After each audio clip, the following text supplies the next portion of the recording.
एक तांत्रिक बाबा एक 18 साल की लड़की को अपने कमरे में ले जाता है। ले जाने के बाद उसके ऊपर भूत उतारने का दावा करता है, लेकिन उसके साथ उसके पीछे एक साजिश रचता है कि उस लड़की से कहता है कि तुम्हारे सर पर भूत है, और भूत के बहाने उसको निवस्त्र कर देता है।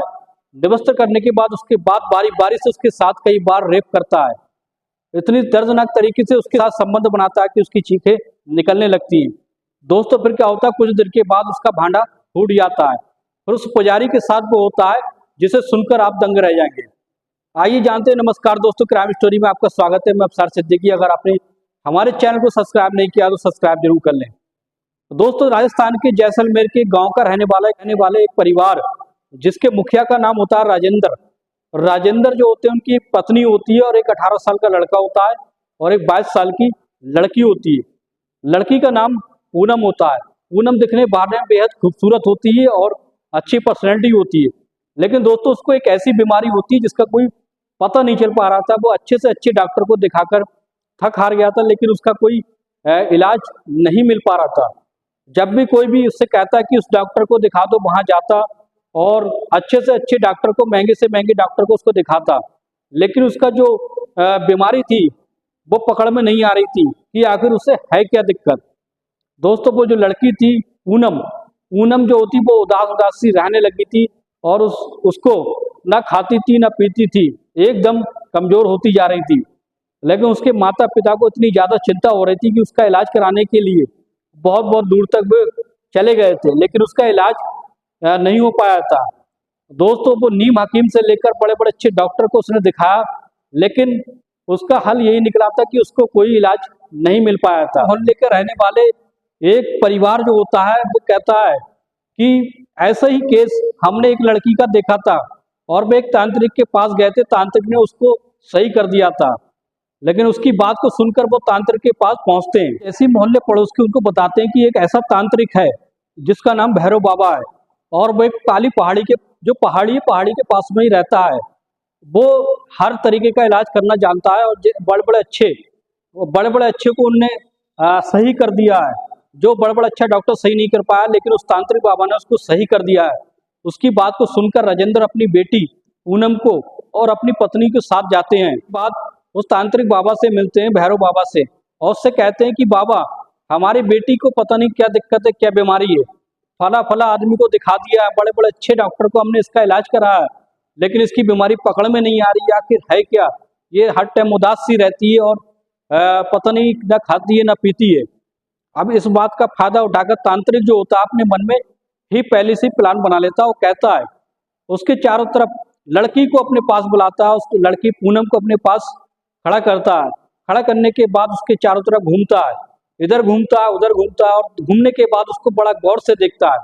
कुछ देर देखने के बाद जोर से खिल उठता है, एकदम से चीखने लगता है और कहता है कि ये बहुत ही बड़ा साया है, इसके सर पर इतना बड़ा साया है कि अगर इसका इलाज समय पर नहीं हुआ तो इसकी जान तो जाएगी जाएगी, साथ में तुम्हारे माता पिता की भी जान जाएगी, यानी राजेंद्र तुम्हारी भी जाएगी और तुम्हारे बच्चों की भी जान जाएगी। ये कहकर तांत्रिक बाबा कहता है कि इसका इलाज तुम्हें तुरंत ही कराना पड़ेगा, और तुरंत मैं इसका इलाज करने के लिए सोचता हूँ। तो राजेंद्र जो होते हैं वो घबरा जाते हैं और सोचते हैं कि ऐसी कौन सी आफत आ गई, और उससे कहते हैं कि बताओ इसके लिए हमें क्या करना होगा।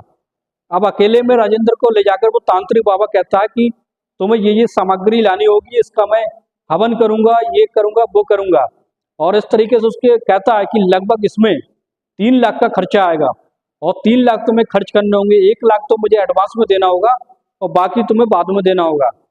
अब ये बात तो सुनने के बाद राजेंद्र जो होते हैं वो कहते हैं कि मुझे 1 दिन का समय दो, मैं अपने परिवार से पता करता हूँ, राय मशवरा करता हूँ, उसके बाद तुम्हें बताऊंगा। अब राजेंद्र जो होते हैं अपनी पत्नी और अपनी बेटी पूनम को लेकर घर पर आ जाते हैं। आने के बाद फिर वो राय मशवरा करते हैं और कहते हैं कि अगर ये तांत्रिक बाबा ऐसा ऐसा कह रहा, अगर नहीं किया तो हमारी मौत हो जाएगी, जिससे हमें अबे नहीं मरना है, और इसलिए हम बाबा की बात को मान लेते हैं और उसको हम पैसे एडवांस में दे देते हैं। क्या होता है, राजेंद्र अपनी फैमिली को लेकर फिर से दोबारा से भैरव बाबा के पास पहुंचता है और उसको 1 लाख का एडवांस दे देता है। और कहता है भैरव बाबा आप जल्दी से पूजा पाठ का इंतजाम करें और जल्दी से हमारा जो समस्या है उसको समाधान करिए, नहीं तो हमारे ऊपर आफत आ जाएगी। अब मैं सामग्री का इंतजाम करता हूँ। सामग्री का इंतजाम करने के बाद तुम 2 दिन के बाद अपनी बेटी को लेकर, पूनम को लेकर यहाँ पर आ जाना, और तभी मैं इसका हवन करूंगा और उसके साथ भूत प्रेत जो है, जो साया है, उसको उतारने की मैं कोशिश करूंगा। जल्द से जल्द तुम्हारी समस्या का समाधान करूंगा। ये कहकर वो राजेंद्र जो होते हैं अपनी फैमिली को लेकर घर पर फिर से वापस आ जाते हैं। 2 दिन के बाद जैसे ही वो बाबा के पास पहुंचते हैं तो भैरव बाबा पहले से ही तैयारी कर चुका था। एक कमरे में एक कमरा साइड में होता है जहाँ पर थोड़ा अंधेरा सा रहता है, और बाहर जो होते हैं वो उसके माता पिता होते हैं, राजेंद्र उसकी पत्नी को, और एक उसका बेटा होता है राजेंद्र का लगभग 18 साल का, उसको बाहर बैठा देता है और कहता है ये माला मैं तुम्हें दे रहा हूँ, उसका मंत्र तुम जपते रहना, और जब तक मैं अंदर तपस्या करूंगा तुम्हारी बेटी अकेली मेरे साथ कमरे में रहेगी, और लगभग 2 घंटे तक मैं इसके साथ भूत प्रेत को उतारने की, पकड़ने की कोशिश करूंगा। जल्द से जल्द अगर पकड़ जाएगा तब मैं बाहर आ जाऊंगा, और इस तरीके से तुम्हें कोई कोई भी कमरे का दरवाजा नहीं खटखटाएगा, ना ही कोई अंदर आएगा। अब ये कहकर उसकी बात को मान लेते हैं। उसके माता पिता जो होते हैं, राजेंद्र और उसकी पत्नी, माला जपने लगते हैं, मंत्रों का जाप करने लगते हैं, और वो जो होता है पुजारी, वो भैरव बाबा जो होता है वो अंदर चला जाता है और पूनम को ले जाता है। ले जाने के बाद उसको एक चटाई पर लिटा देता है। दोस्तों जैसे उसको चटाई पर लिटा देता है, लिटाने के बाद उसके कपड़े धीरे धीरे से निकालने लगता है, उसको निवस्त्र करने लगता है। तो पूनम हड़बड़ा जाती है, वो कहती है कि बाबा ये तुम क्या कर रहे हो? तो बाबा कहता है कि तुम्हारे माँ बाप को तुम्हें मरने की चिंता है कि नहीं? अगर तुमने तपस्या नहीं कराई, अगर तुम्हारे भूत प्रेत, तुम्हारे साया जो है, अगर तुमने अपने ऊपर से नहीं उतरवाया तो उनकी मौत हो जाएगी, और जैसा मैं कर रहा हूँ मुझे करने दो।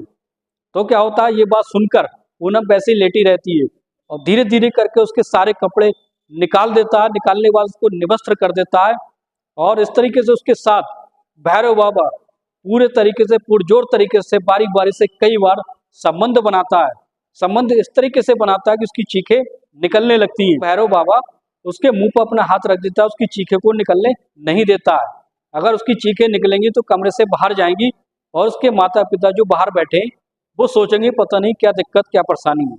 अब इस तरीके उसके साथ जब संबंध बना लेता है, बनाने के बाद लगभग 2-3 घंटे हो जाते हैं। फिर उस कमरे पर कपड़े पहनकर दोनों कमरे से बाहर निकलते हैं, और एक बोतल होती है, एक बोतल लाकर उसके पिता राजेंद्र को देता है वो भैरव बाबा, और कहता है इस बोतल में मैंने एक भूत मैंने पकड़ लिया है, अब इसके पास 2-3 भूत और हैं, मुझे पकड़ना है। और राजेंद्र जो होते हैं उस बोतल को ले जाकर लगभग कुछ दूरी पर ले जाकर उस बोतल को खाली कर देते हैं। खाली करने के बाद अगले दिन फिर उस अपनी बेटी पूनम को लाते हैं, और उसको बोतल को उसको भैरव बाबा को दे देते हैं। फिर उस तरीके से वही प्रक्रिया फिर चालू हो जाती है।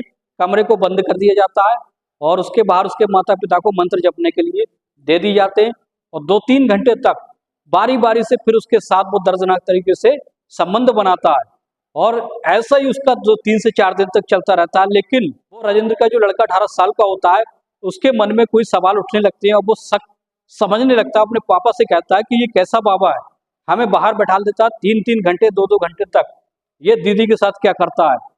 तुमने जानने की कोशिश नहीं की आखिर करता क्या है, तुमने मालूम भी नहीं किया इससे ये क्या करता है?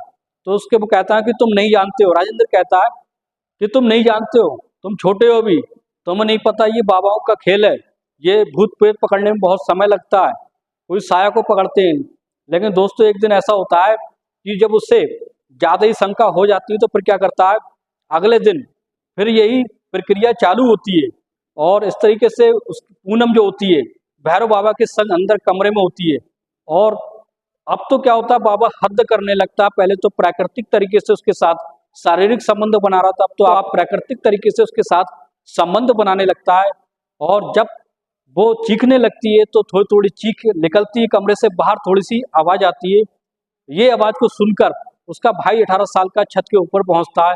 पहुंचने के बाद एक साइड में नीचे झांक कर लटक कर देखता है तो वहां एक छोटा सा सुराग होता है। सुराग में से जब झांक कर देखता है तो वो उसकी जो बहन होती है पूनम के साथ आप प्राकृतिक तरीके से संबंध बना रहा होता है। फिर क्या होता है, जब ये बात वो लड़का देखता है तो जोर से कहता है कि पुजारी ये तू क्या कर रहा है? अब ये बात सुनकर कि मैंने तुझे पकड़ लिया है, ये बात सुनकर पुजारी घबरा जाता है, भैरव बाबा घबरा जाता है, फटाफट कपड़े पहनता है और पहनने के बाद भागने की कोशिश करता है। एकदम से वो लड़का 18 साल का लड़का उसे पकड़ लेता है, पकड़कर उसे मारने लगता है। जब उसके पिता कहते हैं कि बेटा बताओ क्या बात है, तो वो कहता है आप ही देख लो चलकर अंदर कमरे में क्या हो रहा था। जैसे ही जाकर देते हैं तो पूनम जो होती है वो निवस्त्र निवस्त्र हालत में लेटी होती है, निवस्त्र पड़ी होती है। तो उसका सारा माजरा उसके माता पिता समझ जाते हैं कि पुजारी उसके साथ क्या कर रहा था। अब तो जो होता है वो जिसे मौका मिलता है वो हाथ निकालने लगता है, पुजारी को इतने बुरी तरीके से पीटते हैं। पीटते पीटते जब उसको अधमरा कर देते हैं तब पुलिस को बुला लेते हैं। पुलिस को जब बुला लेते हैं तो पुलिस उस घटना की छानबीन करने लगती है और उस पुजारी को रेप के केस में पकड़ कर ले जाती है।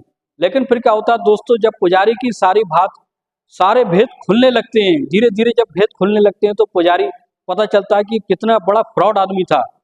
वो घर घर मोहल्ले पड़ोस में जाता था और पड़ोस वालों की खबर निकाल के लाता था कि उसको क्या दिक्कत है, क्या परेशानी है, और फिर उसी के जरिए वो बताता था कि तुम्हें ये परेशानी, ये दिक्कत है। लोग ये समझते थे कि ये बहुत ही पहुंचा हुआ बाबा है, इसको सारी जानकारी है, लेकिन ये पता नहीं था कि ये पहले जाके सारी लोगों की डिटेल निकाल कर लाता था। अब तो इसका रैकेट जब पकड़ा जाता है, ये कम से कम 10 साल से ये कांड कर रहा होता है। कम से कम ये 150-200 लोगों को ठग चुका होता है, करोड़ों की संपत्ति बना चुका होता है। कई जगह उसकी जब खुलासा होता है तो उसकी कई जगह जमीन प्रॉपर्टी पाई जाती है, उसको सजा हो जाती है। सजा होने के बाद उसकी सारी प्रॉपर्टी जब्त कर ली जाती है, सरकारी खजाने में जमा हो जाती है। दोस्तों इस तरीके से ऐसे ऐसे तांत्रिक बाबा हैं, ऐसे ऐसे लोग हैं जो बहुत बहुत गांव के भोले लोग होते हैं, जो उनके बातों में आ जाते हैं। ऐसा कुछ नहीं होता है, भूत प्रेत का साया जो होता है या नहीं होता है, लेकिन लोग इनके बहकावे में आकर अपनी जिंदगी और ज्यादा खराब कर लेते हैं। तांत्रिकों के चक्कर में ना पड़कर किसी अच्छे डॉक्टरों की सलाह लें, उससे ही जिंदगी में सुधार हो सकता है।